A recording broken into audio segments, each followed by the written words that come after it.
শনিবার বানিয়ে ফেলেছিলাম ছানার কোপ্তা। কি বানাবো ভেবেই পাচ্ছিলাম না, কিন্তু আমি প্রিপেয়ার্ডও ছিলাম না এই রান্নাটা তৈরি করার জন্য। কিন্তু ঘরে দেখলাম 1 প্যাকেট দুধ রয়েছে, খুবই সামান্য 1 প্যাকেট দুধ দিয়ে চানার কোপ্তা বানানো। যাই হোক, আমি তাও ওটা নিয়ে সাহস করে নেমে পড়লাম চানার কোপ্তা বানাতে। প্রথমে দুধটাকে জাল দিয়ে নিয়েছি, নিয়ে একটু লেবুর রস দিয়ে আমি এটাকে ছানা কেটে নিলাম। নিয়ে ছানাটাকে খুব ভালো করে জলটা আমি ছেঁকে ফেলে দেব। যতক্ষণ ছানাটা ঠান্ডা অবশ্যই করে নেবে। তারপরে আমি আবার সেটাকে জল দিয়ে খুব ভালো করে ছানাটা ধুয়ে নেব, যাতে ছানার মধ্যে কোনো লেবুর টক ভাব না থাকে। এইভাবে ধুয়ে নিতে হবে। তারপরে ধুয়ে নিয়ে যাওয়ার পর সেটাকে আবার চিপে নেব, নিয়ে তার মধ্যে কিছুটা গুঁড়ো দুধ আর কিছুটা সামান্য পরিমাণে ময়দা মিশিয়ে নেব। দেব কিছুটা লবণ আর কিছুটা চিনি, মেখে নিয়ে এবার দেব কিছুটা রোস্টেড জিরে ধনে শুকনো লঙ্কা গুঁড়ো, দেব কিছুটা গরম মশলা আর কিছুটা গোলমরিচ গুঁড়ো দিয়ে ঘি দিয়ে ভালো করে মশটে নিতে হবে। খুব ভালো করে মশটে নিতে হবে, না হলে ছানার বড়াগুলো ফুলবে না।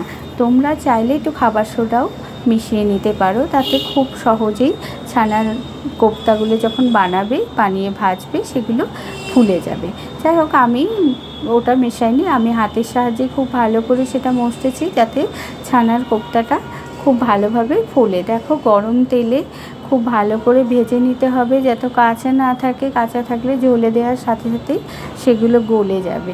ভেজে নিতে গিয়ে দেখো, আমি 1 প্যাকেট দুধে বানিয়েছি। কে বলবে এটা কত বড় বড় সুন্দরভাবে গোল গোল হয়ে ফুলে গিয়েছে ছানার কোপ্তাগুলো, তাই না? কত ছোট বানালাম আর কত বড় বড় হয়ে গেছে, দেখতে কত সুন্দর লাগছে। আমি না কিছুটা আলুও কেটে নিয়েছি, যেহেতু খুবই অল্প পরিমাণে ছানার কোপ্তা তৈরি হচ্ছে, তাই আমি কিছুটা আলুও এতে মেশাবো। তোমরা চাইলে আলু ছাড়াও শুধু ছানা দিয়েও কোপ্তাটা বানাতে পারো। এবার আমি ছানার কোপ্তাগুলোকে রেডি করে নিয়ে যাওয়ার পর তারপরে আমি আলুগুলোকেও ওই তেলের মধ্যে দিয়ে ভালো করে লাল লাল করে ভেজে তুলে নেব। এর জন্য আমি একটা মশলা বানিয়ে নিয়েছি, টমেটো আর আদা আর কাঁচা লঙ্কা দিয়ে পেস্ট দিয়ে। আদা রসুনটা দিই না, পেঁয়াজটাও দিই না, কারণ নিরামিষে আমরা রসুন পেঁয়াজটাকে নিরামিষ বলে মনে করি না। যথারীতি বাঙালিরা অনেকেই মনে করে না, আবার কেউ কেউ রসুন পেঁয়াজটাকে নিরামিষ বলে ভাবে। দেখো, তেলের মধ্যে আমি শুকনো লঙ্কা তেজপাতা জিরে ফোড়ন দিয়ে তার মধ্যে কিছুটা টমেটো কুচি কাঁচা লঙ্কা কুচি দিয়ে দিলাম। দিয়ে ওটাকে ভালো করে নাড়াচাড়া করে ভেজে নেব। ভেজে নেওয়ার পর আমি যে মশলাটা বানিয়ে ফেলেছিলাম না, সেই মশলাটাও তার মধ্যে আমি দিয়ে দেব। মশলাটা দিয়ে কষাতেই থাকবো। কষানো হয়ে গেলে কিছুটা দই ফেটিয়ে নিয়ে আমি সেই দই ফেটানোটা এর মধ্যে দিয়ে দেবো। যেহেতু ছানার কোপ্তা হচ্ছে, তোমরা দইটা দিতে পারো, দিলে খুবই ভালো একটা টেস্ট হয়। নিরামিষ রান্না তো, তাতে দইটা সবসময় আমার মনে হয় যেন খুব ভালো হয়, আর গ্রেভিটাও খুব ভালো তৈরি হয়। যাই হোক, আমি মশলাটা কষানো হয়ে গেলে আমি তার মধ্যে দিয়ে দেব দইটাকেও তোমরা এমনি রুম টেম্পারেচারে রেখে খানিকটা ফেটিয়ে নেবে। ফেটিয়ে নেওয়ার পর তারপরে দইটা দেবে, নাহলে না দইটা কেটে যেতে পারে। যাই হোক, আমি দইটা দিয়েও কিছুটা কষিয়ে নিলাম।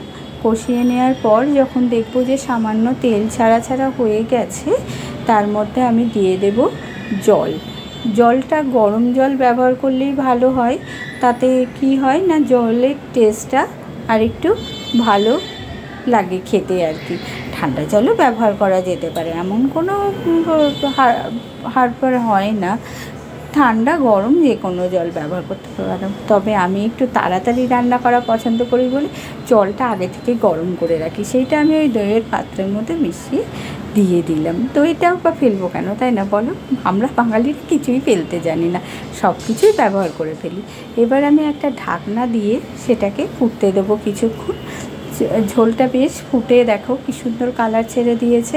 ঝোলটা ফুটে গেল, আলুটাও সিদ্ধ হয়ে গেল। তার মধ্যে আমি মিশিয়ে দেব এবার বড়াগুলো। দেখো, আমার আলুটা সিদ্ধ হতে আরেকটু দেরি আছে, ঝোলটাও ফুটে গেছে, কিন্তু এইবার আমি বড়াগুলোকে দিয়ে দিলাম। বড়াগুলোকে দেওয়ার পর সেটাকে আমি আর একবারের মতো একটু ঢেকে দেব, যাতে বড়াগুলোর মধ্যে বা কোপ্তাগুলোর মধ্যে খুব ভালো করে ঝোলটা ঢুকে যায়। এবার আমি নামাবার সময় দিয়ে দেব একটু গরম মশলা আর ঘি। ব্যাস, আমার রান্নাটা রেডি হয়ে যাবে। ও হ্যাঁ, কসুরি মেথি দিতেও ভুলো না, যদি না থাকে একটু ধনেপাতা কুচি দিয়ে নামিয়ে দিলেই রেডি তোমার গরম গরম ছানার কোপ্তা। কি বন্ধুরা, কেমন লাগলো আমার রান্নাটা? তোমরা কিভাবে করো আমাকে অবশ্যই কিন্তু জানাবে। দেখো কি সুন্দর নরম তুলতুলে ছানার কোপ্তা রেডি।